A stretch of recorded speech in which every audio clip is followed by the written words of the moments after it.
بسم اللہ الرحمن الرحیم۔ السلام علیکم۔ آج اس قسط پر پہنچ کر ہماری سیریز ایک نئے فیز میں داخل ہونے والی ہے، کیونکہ آج سے ہم ذوالقرنین کے واقعے کی ان باتوں کو ڈسکس کرنا شروع کریں گے کہ جن میں سب سے زیادہ لوگ انٹرسٹڈ ہوتے ہیں، مثلاً یاجوج اور ماجوج کی دنیا۔ ذوالقرنین کے تیسرے سفر کا حال شروع ہوتا ہے آیت نمبر 92 سے، اور پھر 99 نمبر آیت تک چلتا ہے۔ اور اسے ڈسکس کرنے سے پہلے میں آپ کو آسان ترین الفاظ میں بتا دیتا ہوں کہ اس واقعے میں آخر ہو کیا رہا ہے۔ ذوالقرنین اپنے تیسرے سفر کے لیے ایک راستہ پکڑتے ہیں اور کسی قسم کی دو رکاوٹوں کے درمیان پہنچتے ہیں کہ جن کے سامنے انہیں کسی قسم کے کوئی لوگ ملتے ہیں۔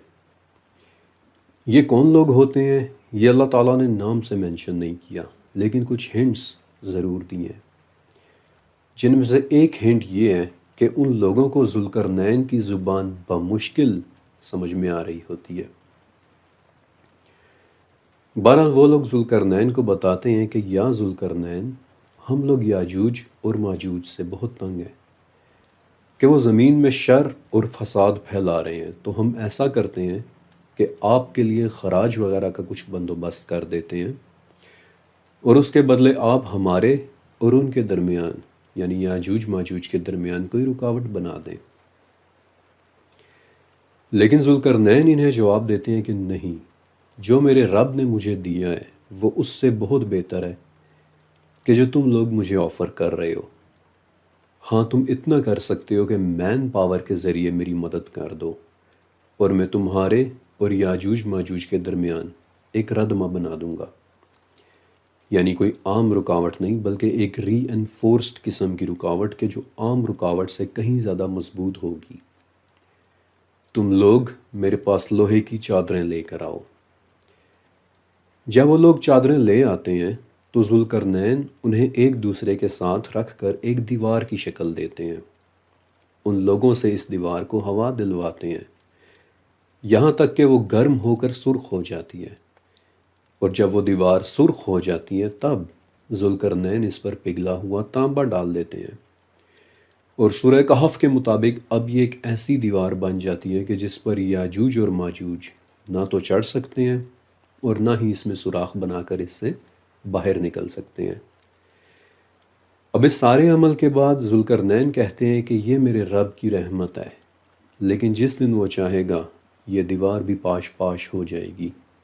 اور یاجوج اور ماجوج لہروں کی طرح ایک دوسرے کے اوپر بھاگتے دوڑتے ہر بلندی سے نیچے اترتے دکھائی دیں گے۔ بظاہر آپ کو یہ صرف ایک واقعہ یا ایک قصہ نظر آئے گا، لیکن ذوالقرنین کا تیسرا سفر انفارمیشن اور سٹل کلوز سے بھرا پڑا ہے۔ اس میں جاننے کے لیے بہت بہت کچھ ہے، اور اس تیسرے سفر کے ہر پہلو پر ڈیٹیل کے ساتھ کیے گئے اپنے ریسرچ ورک کو میں انشاءاللہ آپ کے ساتھ ضرور شیئر کروں گا۔ لیکن اس سے پہلے ہمیشہ کی طرح میں آپ کے سامنے وہ نظریات رکھنا چاہتا ہوں کہ جو آلریڈی لوگوں میں اسٹیبلشڈ ہیں، رائج ہیں، کیونکہ ہم آگے صرف تبھی بڑھ سکیں گے جب ہم یہ دیکھ لیں گے کہ وہ نظریات صحیح ہیں یا غلط۔ اب ایک چھوٹی سی بات کہ تیسرے سفر کو مزید آسان اور دلچسپ بنانے کے لیے میں اسے 2 حصوں میں تقسیم کر رہا ہوں۔ پہلا حصہ ذوالقرنین کی دیوار کے متعلق ہوگا کہ اس دیوار کی نیچر کیا ہے، اس نے یاجوج اور ماجوج کو کیسے روک رکھا ہے، وہ اتنی صدیوں سے ٹوٹ کیوں نہیں رہی، اور سب سے مشکل سوال کہ وہ دیوار آخر ہے کہاں۔ آج تک جب کہ سیٹلائٹ اور جیو لوکیشن کا دور آ چکا ہے، سٹل وہ دیوار ہمیں نظر کیوں نہیں آ رہی۔ اور دوسرا حصہ پھر یاجوج و ماجوج کے متعلق ہوگا کہ آخر وہ کیا مخلوق ہے، انسان ہیں یا کچھ اور، اسی دنیا میں ہیں یا کہیں اور وہ دیکھنے میں کیسے ہیں، کیا وہ نکل چکے ہیں یا ابھی ان کا نکلنا قریب ہے۔ تو چلیں شروع کرتے ہیں آج کی قسط، جس کے اندر میں آپ کے ساتھ سب سے پہلے ڈسکس کرنا چاہتا ہوں ذوالقرنین کی وہ مشہور دیوار۔ آپ شاید اس بات کا یقین نہ کریں، لیکن ایک طویل عرصے تک ذوالقرنین کے حوالے سے جو دیوار لوگوں میں مقبول رہی ہے وہ ہے دی گریٹ وال آف چائنا، یعنی دیوار چین۔ چائنا میں بنی 4,500 کلومیٹر لمبی ایک دیوار، جس کے متعلق ہمارے بڑوں کے زمانے میں یہ مشہور تھا کہ یہ دیوار خلا سے بھی نظر آتی ہے، لیکن یہ بات دراصل صرف ایک متھ ہے، ایسا کچھ بھی نہیں ہے۔ دیوار چین خلا سے نظر نہیں آتی، لیکن پھر بھی اس بات میں کوئی شک نہیں کہ دی گریٹ وال آف چائنا دنیا کے 7 عجائبات میں سے ایک ہے، کیونکہ یہ دیوار انسان کی تعمیر کی ہوئی حیرت انگیز تعمیرات میں سے ایک تعمیر ہے۔ اس دیوار کو کسی زمانے میں خانہ بدوش جنگجوؤں سے لوگوں کو محفوظ رکھنے کے لیے بنایا گیا تھا، اور انفیکٹ یہ دیوار بذات خود چائنا سے بھی زیادہ پرانی ہے، کیونکہ جب دیوار چین بنائی گئی تھی تب ابھی چائنا بھی یونیفائڈ نہیں ہوا تھا۔ تو کیا دی گریٹ وال آف چائنا ذوالقرنین کی دیوار ہو سکتی ہے؟ نہیں، کیونکہ دیوار چین کے متعلق ہمارے پاس ویریفائیبل ڈیٹا اور لکھے ہوئے قدیم ریکارڈز موجود ہیں کہ دیوار چین کو کس نے بنوایا تھا اور کیوں بنوایا تھا۔ دیوار چین کو بنوانے کے پیچھے چائنا کے کئی بادشاہ تھے، اور اس دیوار کو کئی صدیوں میں بنوایا گیا تھا، لیکن جس بادشاہ نے آج سے 2300 سال پہلے اس دیوار کی تعمیر شروع کروائی تھی اس کا نام تھا ایمپیرر چن شی ہوان۔ ہمیں یہ بات بہت اچھے طریقے سے پتہ ہے کہ یہ دیوار کس نے بنوائی تھی۔ ہمیں یہ بھی پتہ ہے کہ بعد میں کس کس بادشاہ نے اس دیوار کو ایکسٹینڈ کروایا تھا، اور قدیم ریکارڈ سے ہمیں یہ بھی پتہ چل جاتا ہے کہ اس دیوار کے بنوانے کے پیچھے فوجی مقاصد بھی تھے، اسٹریٹجک مقاصد بھی تھے، اور پولیٹیکل مقاصد بھی تھے۔ لہٰذا دی گریٹ وال آف چائنا ذوالقرنین کی دیوار نہیں ہو سکتی۔ اور پھر ایک سب سے بڑی بات کہ جو مجھے پہلے ہی بتا دینی چاہیے تھی، لیکن اس لیے نہیں بتائیں کہ چلیں اسی بہانے آپ کو دیوار چین کی بیک سٹوری بھی پتہ چل جائے گی۔ خیر، وہ بات یہ ہے کہ دی گریٹ وال آف چائنا تو اینٹوں اور لکڑیوں کی بنی ہوئی ہے، جبکہ ذوالقرنین نے جو دیوار بنوائی تھی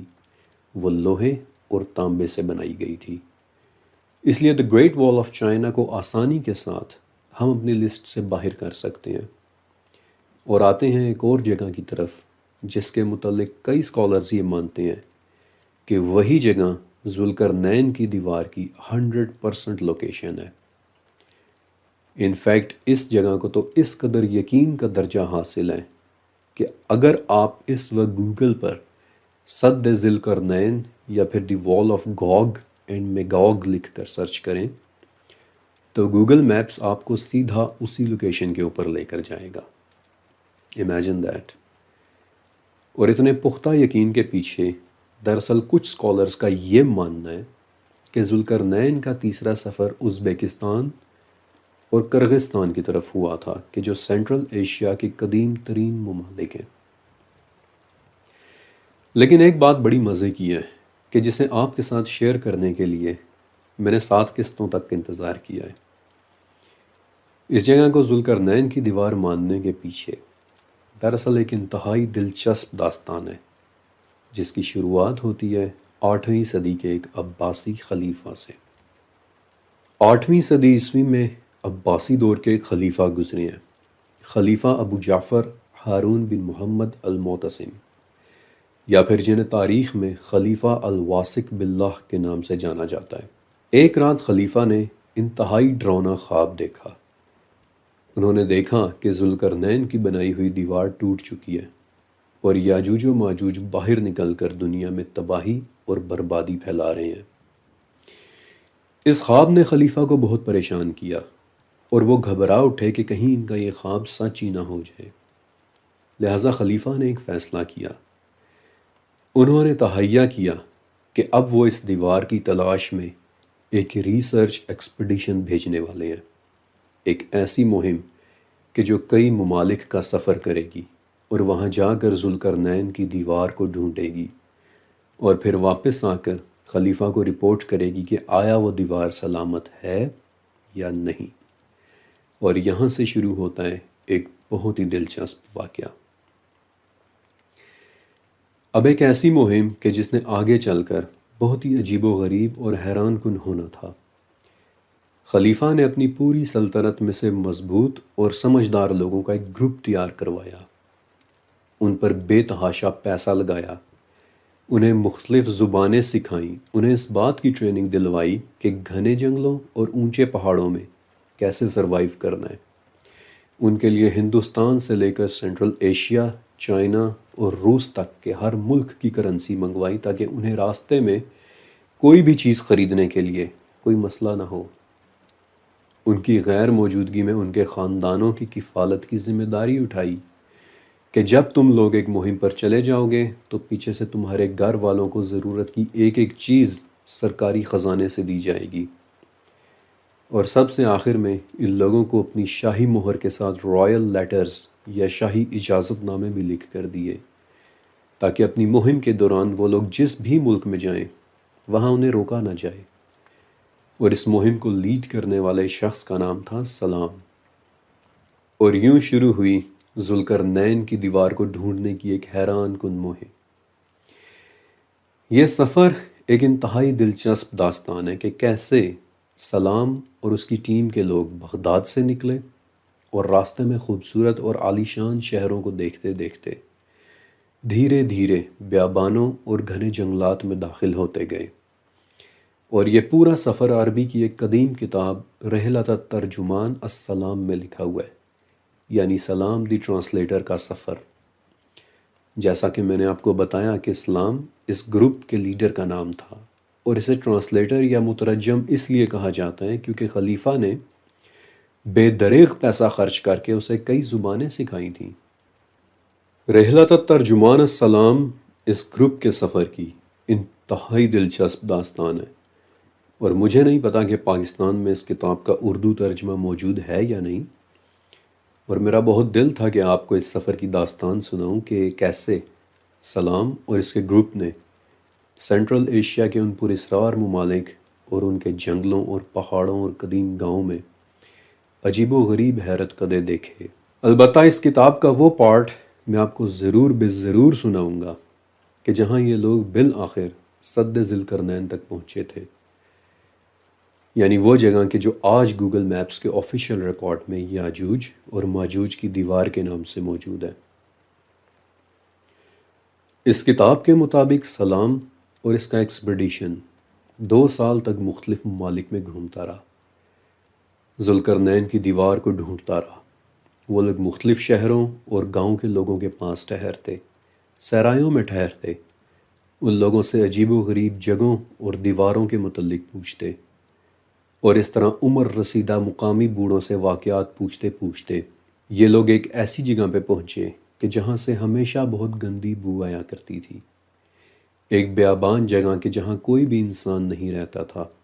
سلام نے اپنی رپورٹ میں بتایا کہ یہ جگہ اتنی دور ہے کہ اس کے قریب رہنے والے لوگ یہ بھی نہیں جانتے کہ خلیفہ کیا ہوتا ہے،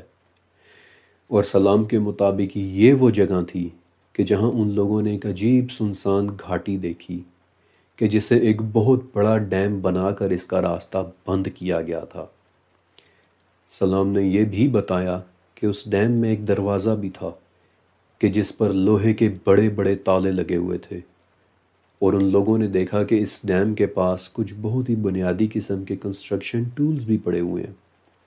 یعنی کہ وہ اوزار کے جن سے دیواریں تعمیر کی جاتی ہیں۔ اس ڈیم کے سب سے قریب رہنے والی آبادی بھی اس جگہ سے بہت دور رہتی تھی، لیکن مقامی گاؤں والے یہ کہتے تھے کہ یہ ہے وہ دیوار کہ جسے ذوالقرنین نے بنوایا تھا، اور یہ ہے لوہے کا وہ دروازہ کہ جس کے پیچھے یاجوج اور ماجوج قید ہیں۔ اس گندی بدبودار جگہ سے لوگ کئی کئی دن کے فاصلے پر رہتے ہیں، اور یہاں کوئی بھی نہیں آتا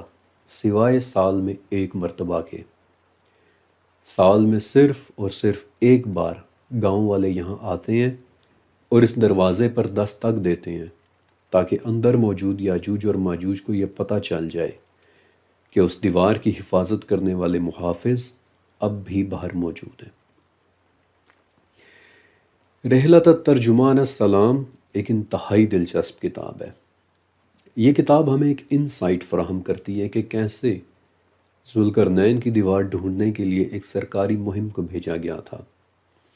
سلام بتاتا ہے کہ کیسے یہ لوگ مہینوں محل میں رہ کر دنیا بھر کے نقشے اسٹڈی کرتے رہے،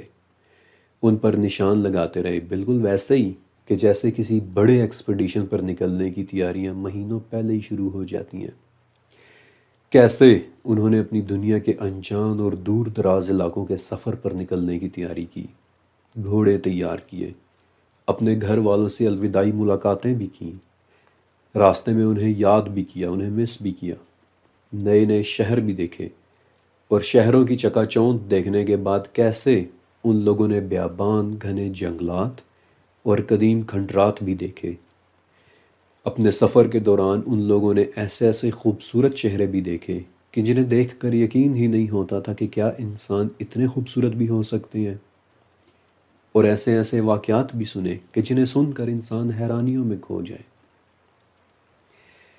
کبھی موقع ملا تو میں آپ کو اس کتاب کے دلچسپ ترین اقتباسات پڑھ کر بھی سناؤں گا، لیکن آج کے لیے صرف اتنا ہی۔ اور آخر میں ایک سوال کہ کیا سلام اور اس کی ٹیم واقعی ذوالقرنین کی دیوار تک پہنچ گئے تھے؟ سب سے پہلے اگر آپ سد ذوالقرنین نامی اس جگہ کو گوگل میپس پر دیکھیں تو آپ کو پتہ چلے گا کہ یہ جگہ کرغستان اور ازبکستان کے بارڈر پر موجود گہرے پہاڑوں میں بہت اندر کر کے ایک جگہ ہے کہ جہاں پہنچنا واقعی اتنا آسان نہیں ہے، اور اسے دیکھنے پر اس کی شکل ایک ریمپ کی طرح لگتی ہے، اور ایسا ہی محسوس ہوتا ہے کہ جیسے واقعی یہ جگہ انسان کا بنایا ہوا کوئی سٹرکچر ہی ہو۔ اور اگرچہ یہ جگہ بہت بہت ریموٹ علاقہ ہے، لیکن پھر بھی مجھ جیسے علم کے دیوانے کچھ لوگ ان گہرے پہاڑوں کے اندر پہنچ ہی گئے۔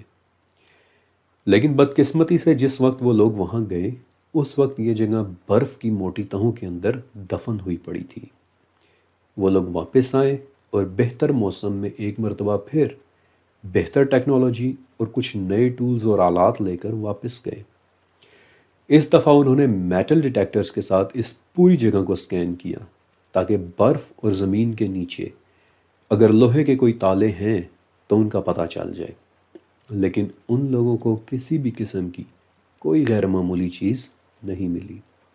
تو پھر سلام نے کس ڈیم یا دیوار کا ذکر کیا ہوگا؟ اس حوالے سے میں نے بہت زیادہ ایگریسو ریسرچ ورک کیا کہ آخر سلام نے کون سی جگہ دیکھی ہو سکتی ہے، لیکن کسی قدیم کتاب میں مجھے اس گاؤں اور اس بدبودار جگہ کا ذکر نہیں ملا،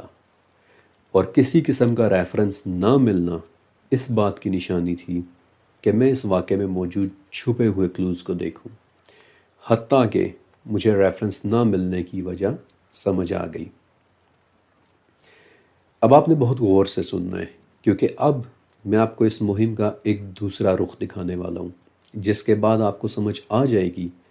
کہ قدیم کتابوں میں اس جگہ کا ذکر کیوں نہیں ملتا۔ سب سے پہلی بات کہ جب سلام کا ایکسپیڈیشن واپس پہنچا تو ان میں سے بہت کم لوگ زندہ بچ پائے تھے، یہ بات آپ نے ذہن میں رکھنی ہے۔ مہم کے زیادہ تر لوگ شدید ترین موسم اور پہاڑوں کی سختیوں کا شکار ہو کر راستے میں ہی فوت ہو گئے تھے۔ وہ لوگ بغداد کے موسم کے عادی تھے اور کوکاکس کے پہاڑی سلسلوں کے سامنے they didn't stand a chance۔ پھر پیچھے بغداد میں خلیفہ الواسق 2 سال تک ان لوگوں کے انتظار میں پریشان رہے تھے، کیونکہ انہیں اپنا خواب سچا ہو جانے کا خوف تھا اور وہ جلد از جلد دیوار کی سلامتی کی خبر سننا چاہ رہے تھے۔ اس ایکسپیڈیشن کی تیاری کے لیے انہوں نے بے تحاشا پیسہ خرچ کیا تھا، ان لوگوں پر انویسٹمنٹ کی تھی، انہیں مختلف زبانیں سکھوائی تھیں، ان کے پورے پورے خاندانوں کی کفالت کی تھی۔ آپ کچھ سمجھے؟ غور سے ان تمام فیکٹس میں چھپی ہوئی وجہ کو سمجھیں کہ ایسے میں اتنے بندے مروانے، اتنا پیسہ لگانے اور اتنا انتظار کروانے کے بعد اگر سلام خالی ہاتھ واپس آتا تو آپ سوچ سکتے ہیں کہ خلیفہ نے اس کے ساتھ کیا سلوک کرنا تھا۔ اس ایکسپیڈیشن کا فیلئر نہ صرف خلیفہ کے عتاب کا باعث بنتا بلکہ سلطنت میں خلیفہ کے خلاف چمگوئیوں کا بازار بھی گرم ہو جاتا، اور یہ بات خلیفہ کا امیج خراب کرتی۔ لہٰذا بہت ممکن ہے، موسٹ لائکلی، کہ اس ساری ٹربل سے بچنے کے لیے یہ دیوار والی بات سلام نے خود سے گھڑ لی ہو، کیونکہ ایسا ہو ہی نہیں سکتا تھا کہ خلیفہ کی اتنی بڑی انویسٹمنٹ اور اتنے لوگوں کی جانیں گنوانے کے بعد سلام خالی ہاتھ واپس آ کر کہتا کہ مجھے کچھ نہیں ملا۔ پھر دوسری بات کہ سلام نے دیوار کی جو ڈسکرپشن بتائی وہ ذوالقرنین کی دیوار کی ڈسکرپشن کے ساتھ کسی طرح سے بھی میچ نہیں کرتی۔ مثلا سلام نے جس دیوار کا بتایا اس میں بڑے بڑے دروازے تھے، جبکہ ذوالقرنین کی بنائی ہوئی دیوار میں کوئی دروازہ نہیں تھا۔ پھر سلام کی بتائی ہوئی دیوار میں لوہے کے بڑے بڑے تالے پڑے ہوئے تھے، جبکہ ذوالقرنین کی بنائی ہوئی دیوار میں نہ تو کوئی تالا تھا اور نہ ہی کوئی چابی۔ اس لیے گوگل میپس پر موجود سد ذوالقرنین نام کی یہ مشہور جگہ، جسے گوگل آفیشلی ڈکلیئر کر رہا ہے کہ یہی یاجوج ماجوج کی دیوار ہے، لاجیکلی یہ وہ دیوار ہو ہی نہیں سکتی۔ لیکن جب اپنے ریسرچ ورک کے دوران میں نے سلام کے پورے سفر کو پڑھا تو مجھے اندازہ ہوا کہ وہ ایک اچھا انسان تھا اور اپنے گروپ کے لوگوں کا بہت زیادہ خیال کیا کرتا تھا۔ اپنے گروپ کے لوگوں کے لیے وہ جنگلی جانوروں سے بھی لڑا، جس میں اس کی ٹانگ بھی ضائع ہو گئی تھی۔ بہرحال وہ ایک اچھا انسان تھا، ایک کیئرنگ انسان تھا، اس لیے میں سلام کو تھوڑا سا بینیفٹ آف ڈاؤٹ ضرور دوں گا کہ اگر سلام نے واقعی کوئی دیوار دیکھی تھی اور اپنے سفر سے واپس آ کر اس نے سچ بھی بولا تھا، تو پھر دو لوکیشنز ایسی ہو سکتی ہیں کہ جنہیں سلام نے دیکھا ہوگا اور یہی سمجھا ہوگا کہ شاید یہی ذوالقرنین کی بنائی ہوئی دیوار ہے۔ ان میں سے پہلی لوکیشن چائنا کے گانسو صوبے میں واقع ایک بہت بڑی دیوار ہے کہ جسے یومن پاس یا پھر دی جیڈ گیٹ کہتے ہیں، کہ جو اپنے زمانے میں انتہائی مشہور رکاوٹ ہوا کرتی تھی اور جو شمال سے آنے والے حملہ آوروں کو روکنے کے لیے بنائی گئی تھی۔ لیکن اگر آپ اسے دیکھیں تو آپ کو کہیں سے بھی یہ ذوالقرنین کی دیوار کی ڈسکرپشن پر پوری اترتی نظر نہیں آئے گی۔ اور دوسری لوکیشن ہے کیسپین سی کے کنارے آباد روس کا ایک قدیم شہر دربند اور اس کا قلعہ۔ دربند کا نام آپ میں سے شاید بہت کم لوگوں نے سنا ہوگا۔ دربند روس بلکہ دنیا کے قدیم ترین شہروں میں سے ایک شہر ہے۔ انفیکٹ دربند ایک اتنا قدیم شہر ہے کہ وہاں آج بھی 8ویں صدی کے لکھے ہوئے ڈاکیومنٹس ابھی تک موجود ہیں۔ لیکن تمام باتوں میں سے ایک اہم بات اس شہر کا نام ہے، یعنی دربند۔ دربند یعنی دروازے میں کھڑی ہوئی ایک رکاوٹ۔ جب میں نے دربند کے نام کے حوالے سے ریسرچ کی تو مجھے پتہ چلا کہ اس شہر کا نام دربند اس لیے ہوا کہ یہاں ایران کے بادشاہ خسرو دی فرسٹ نے ایک بہت عظیم الشان قلعہ بنوایا تھا، کیونکہ دربند پر ہمیشہ سے جنگلوں کے وحشی قبائل حملہ کرتے رہتے تھے اور یہ قلعہ اپنے پیچھے موجود کوکاکس کے پہاڑوں کو ان وحشی قبائل کے حملوں سے محفوظ بھی رکھتا تھا۔ اور یہ وہ وجہ ہے کہ اکثر لوگ دربند اور اس کے قلعے کو ذوالقرنین کی بنائی ہوئی رکاوٹ سمجھ لیتے ہیں۔ لیکن میرے خیال میں جتنی مرتبہ میں آپ کو ذوالقرنین کی بنائی ہوئی دیوار کی ڈسکرپشن بتا چکا ہوں، اب تو آپ خود بھی سمجھ گئے ہوں گے کہ دربند کا قلعہ ذوالقرنین کی بنائی ہوئی وہ دیوار ہرگز نہیں ہو سکتا۔ اس کے بعد تیسری مشہور تھیوری اور جس جگہ کے متعلق حال ہی میں لوگوں کا رجحان بڑھا ہے، اسے مراکش اور الجیریا سے تعلق رکھنے والے ایک عرب ریسرچر مراد الزبائی نے پرپوز کیا تھا، اور وہ کہتے ہیں کہ ذوالقرنین کی وہ دیوار روس کے پہاڑوں میں ہو سکتی ہے، کیونکہ روس دنیا کا سب سے بڑا ملک ہے۔ اس کا ایریا بہت بڑا ہے اور یہ ایریا انٹارکٹیکا اور الاسکا کے بعد دنیا کے سب سے کم ایکسپلور کیے گئے علاقوں میں سے ایک ہے۔ یہی تو دنیا کا سب سے بڑا جنگل ٹائیگا فارسٹ ہے،